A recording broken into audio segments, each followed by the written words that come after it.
Am I wearing a t-shirt and drinking an iced drink right now? Yes. Yes, I am. Hi everybody, my name is Kelsey and we're about to get very, very nerdy with a cozy fall tag.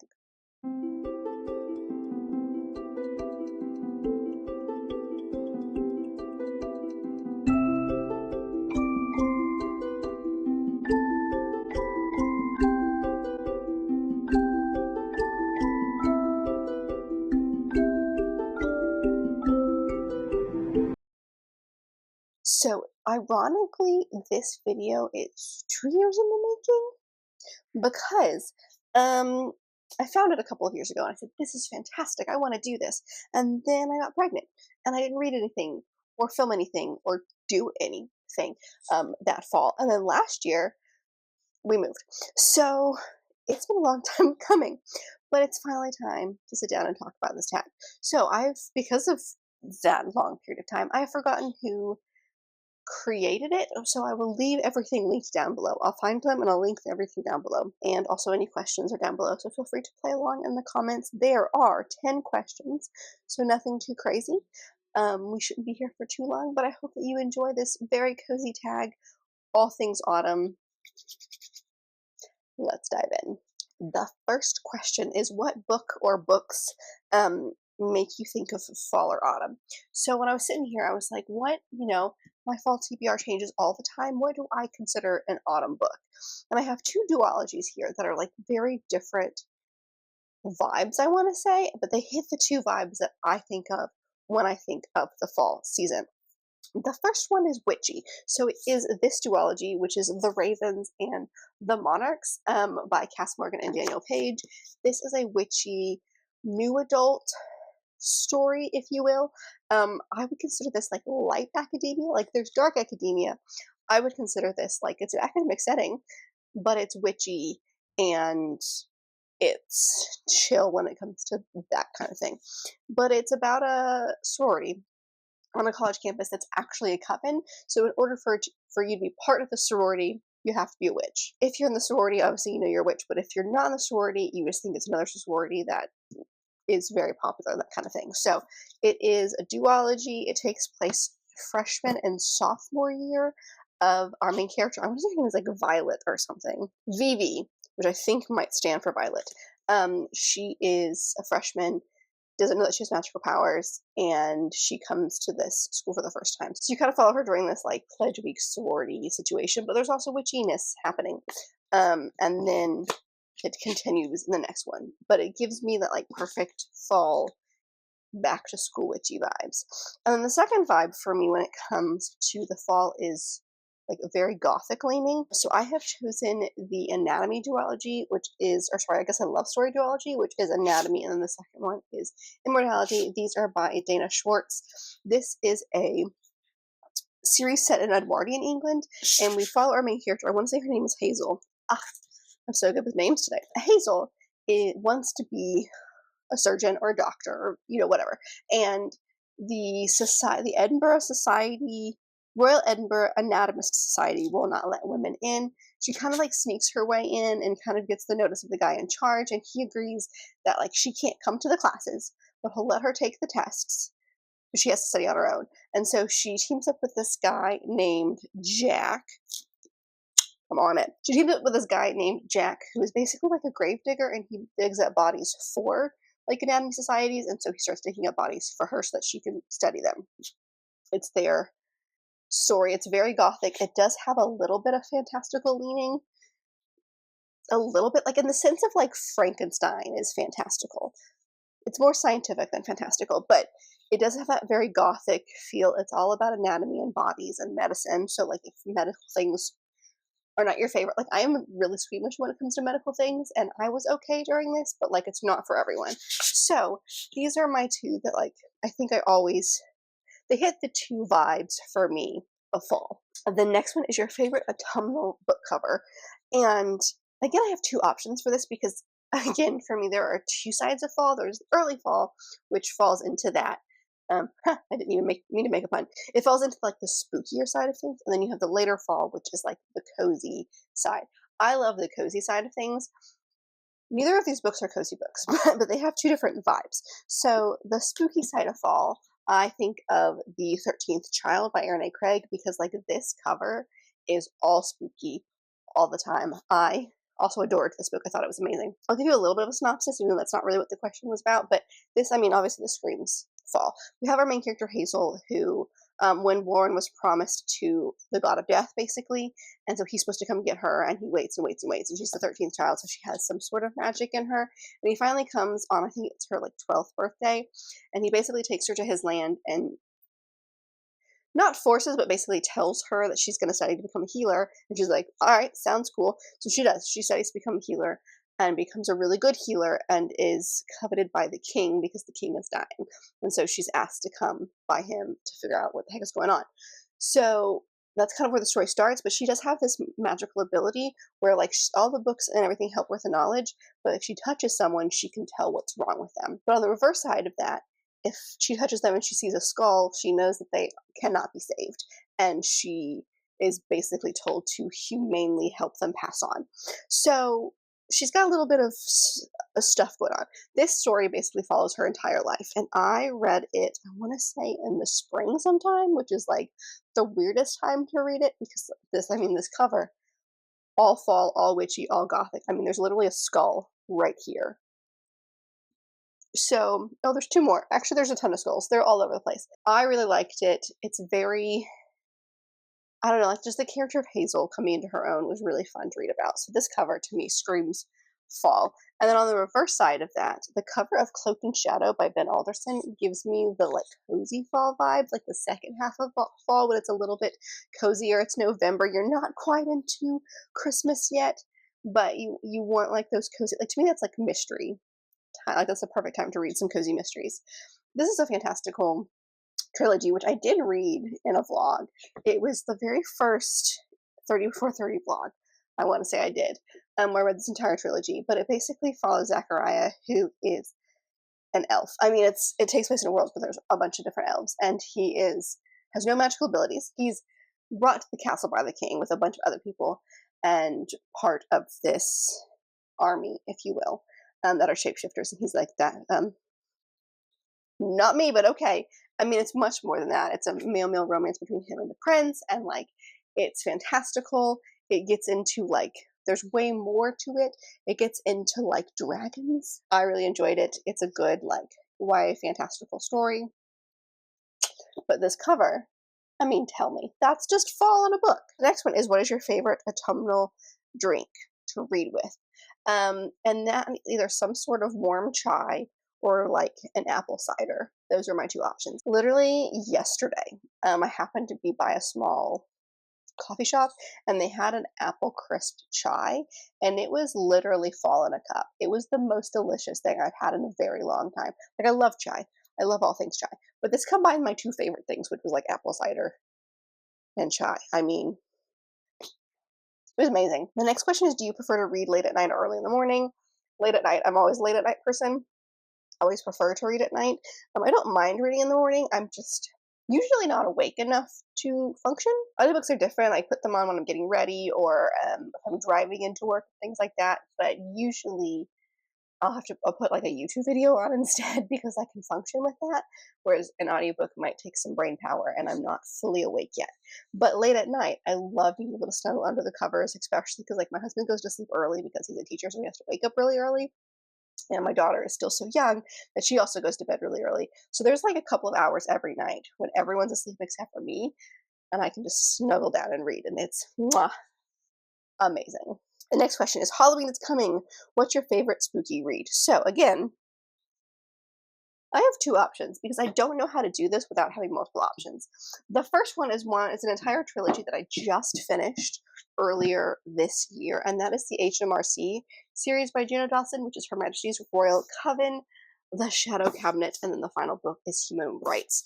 This is a witchy witchy series set in the UK. It follows four women who grew up together.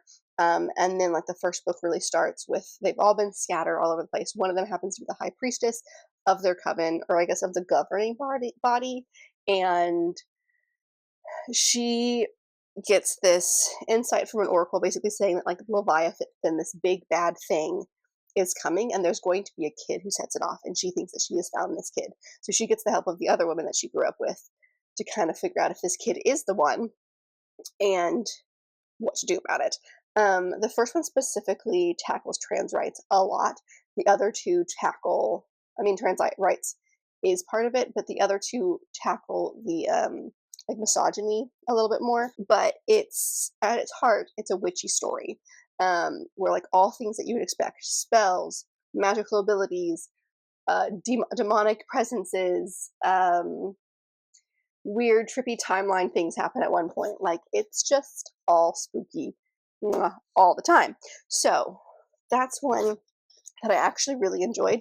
But if you're like me and you just want something quick and easy, maybe you just want to sit down on Halloween and read something nice and fun, I think Fangs, and this is by Sarah Anderson, is fantastic. I read this a couple of years ago, and I haven't been able to reread it, but like I'm always tempted to sit down and read it on Halloween night.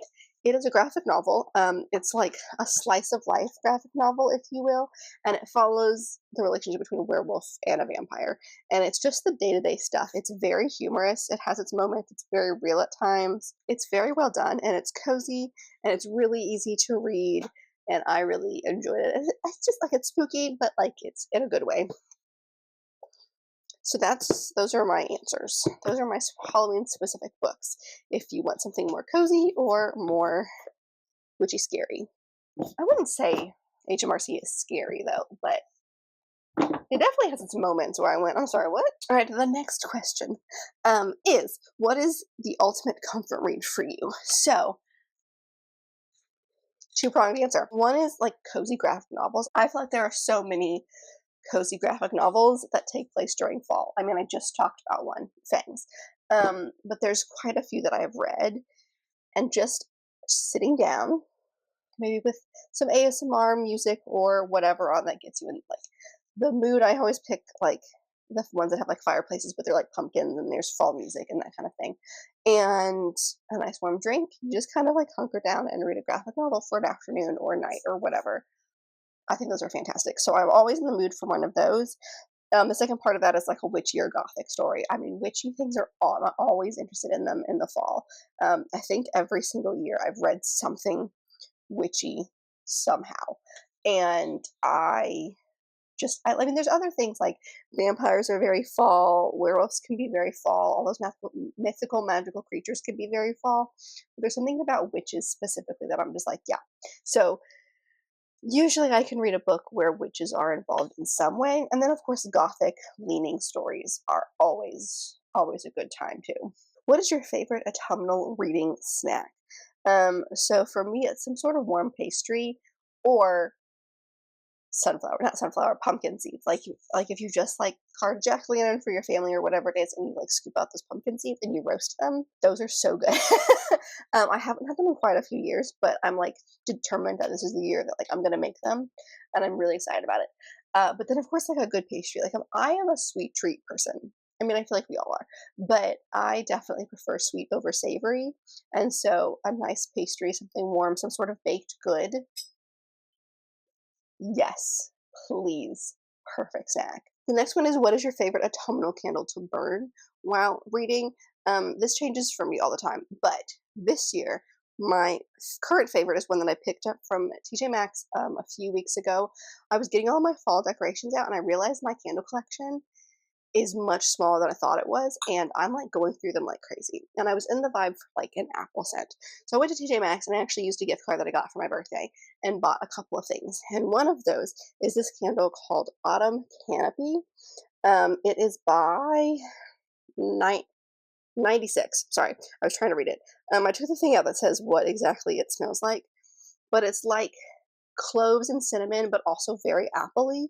But like that's gonna like to me that usually sounds like Christmas, but there's something about this one that it's not. It's very fall coated, and I just am adoring it. Like it was all the way to the top when I bought it, and it, as you can see, we've burned quite a bit. And like the glass it's in is just really really pretty too. So this is my current favorite candle. I don't know if I'll ever be able to find it again because I feel like you can never find the same thing twice at TJ Maxx when it comes to the candle collection, but I love it. I think it's absolutely stunning. And every time I pass it, it just like smells like fall. So that's my current favorite. The next question is, when you're not reading, what is your favorite autumnal activity? And for me, it's like cozy movie nights with fun fall activities. Like a couple of years ago, actually even last year, I have a friend that is also a big fall person, and so we always do something fall related. And a couple of years ago, we did like a spooky movie night, and we watched a few things. And then last year we did like the same thing. We like went to like a fall festival and like a crafts fair, and we kind of like walked around. And then we came back and watched the second Hocus Pocus and the second Haunted Mansion, and had like fall snacks, and like that to me is perfect. I love a good arts and crafts fair, like, you know, those like people, like a lot of vendors come and they're usually like very, very crafty people. I love those things. Do I ever buy things there? Usually no. But I love looking at them, and those are so much fun for me to just walk around in. So those activities are fun, followed by a fun movie night, and I'm very excited that this friend and I will be able to do it again sometime this year. But like those to me are like the perfect nights. Like you snuggle under blankets, you have, you know, your candles and your warm drinks, and your charcuterie boards, or, you know, warm food, or, you know, whatever it is that you choose. You snack and you watch movies together, and like I love everything about that. And then the final question is, what is your autumnal slash fall reading list? Like, what's on it? So I did a whole video about this last week, so I'll leave that linked above. But a couple of things that were not on that list, because hi, I'm me, and that list was 10 books long, and I have like a 25 book fall TBR. It's a problem. And a couple of things that were not on that list. One of them is The X Hex by Erin Sterling. I think is how you say her last name. This is the first in a series. It's been out for quite a while, but I'm reading this for my book club in October, and I'm very excited about it. I've been wanting to read this book for a couple of years, and so now I finally have like not the excuse, but like that push to finally do it. And so I've actually created a possible vlog out of the whole thing. I don't know. That's a future Kelsey problem, but that one is definitely on my TBR as well. And then I also want to. I talked about this series in a recent video I did about books that or series that I need to start over in order to continue. So I can't remember what the other world, I think it's called, by Emma Hand, but the first book is Heart of Fae and the second one is Veins of Magic. It's a series that is like reimaginings of like fairy tales, and the first two books are Beauty and the Beast. And the first one ended on such a cliffhanger that I totally just never got back around to it. So I want to reread the first one in order to get the second one. They're relatively short. I have them both on Audible and Kindle Unlimited, like ready to go. I just need to get around to them. So maybe we'll see if I'm like feeling the vibe and I want to pick it up. Those are also on my TBR. And they just give that like darker fairy tale vibe. So those are just a couple extras that were not on the list, my fall TBR. If you've already seen that, then there's some more for you. But that's it. That is the cozy autumnal book tag. I hope you guys enjoyed. I will, of course, like I said, leave everything linked down below, the original creator, as well as all the questions if you would like to answer them. But if you could answer one question, I'm curious. The first one, which is, what book always reminds you of fall or autumn? I would love to know, because I actually had a really hard time thinking about what that was. I knew the vibes, but I couldn't think of like a specific book. So I'm curious what yours is. So let me know. And if you want to comment something but you're not sure what to comment, of course, comment something like fall, like, so like the fall leaves, or like pumpkin or jack-o'-lantern, something like that represents the emoji that represents fall for you. That's how I'm going to phrase it. The emoji that represents fall for you. But if you like this video, and I very much hope that you did, don't forget to give it a big thumbs up and subscribe down below if you want to be part of this awesome growing family. I've also got all my social media and other fun bookish links down there, so don't forget to check all that out. And I'll see you guys in my next video. Bye.